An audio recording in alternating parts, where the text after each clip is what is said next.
Welcome to Nexus Medical Media.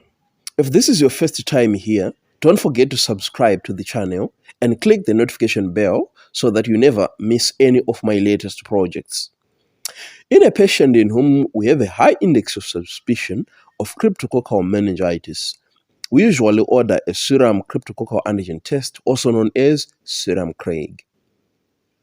If the result is positive and there is no contraindication to performing a lumbar puncture, then we proceed with the lumbar puncture and we send the cerebrospinal fluid for a number of investigations. And the most important investigation in this case would be a CSF Craig.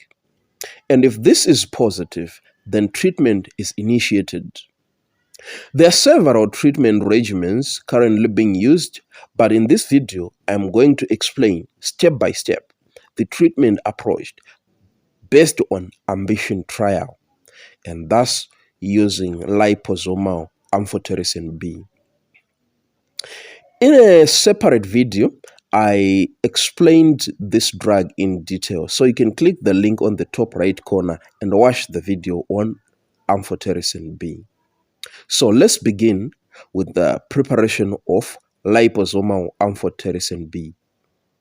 Materials needed: the liposomal amphotericin B vials. So this would depend on the dose. So you calculate the dose for the weight of your patient. So liposomal amphotericin B vials, water for injection, 1 liter of 5% dextrose, several syringes, filters. So these filters usually are included in a box of amphotericin, and actually they correspond to the number of vials being used. It is very difficult to prepare this medication alone, so you need at least 2 other colleagues if available, right? And 5 doctors can prepare this even faster. So let's begin by putting on our gloves. While preparing the medication, ensure the patient is being pre-hydrated. So you run 1 liter normal saline or Ringer's lactate for pre-hydration. Using a 20 ml syringe, draw up to 12.5 ml of water for injection. Uncap the amphotericin vial and you put the water for injection into this vial. Shake the suspension generously until it is well mixed. Repeat the process for all the vials.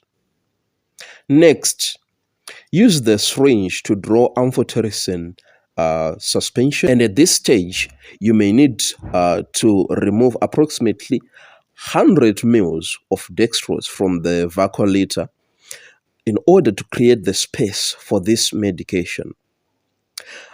Attach the filter onto the syringe and then attach the needle. Transfer the suspension into the vacuolator of 5% dextrose. Discard the filter and use the next filter for the next vial. Repeat the same procedure for all the remaining vials, remembering to continue shaking the vials adequately. Light exposure is not a major concern with liposomal amphotericin B, so there is no need to cover the vacuolator with a dark material or cloth. Now, flush the cannula on the patient using water for injection. Then flush again using 20 ml of 5% dextrose. The vacuolator containing liposomal amphotericin B should then run over approximately 2 hours. After completion, run another liter of 5% dextrose. This should then be followed by another liter of Ringer's lactate or normal saline over 6 hours. And this patient needs more fluids, so you can put your fluids on 6 hourly, because remember, this medication can cause renal impairment. Therefore, adequate hydration is extremely important.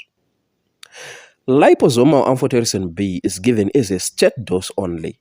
So after this, 2 additional oral antifungal medications are started. These are flucystosine and fluconazole. according to the recommended guidelines. So there are specific dose you'll be taking this. I made another video on flucystosine, and I'm sure there's another video for fluconazole as well. So just check in the video description to watch those videos. If you find this video helpful, please share with your colleagues. Leave a comment in the comment section below, and most importantly, subscribe to the channel. Until next time.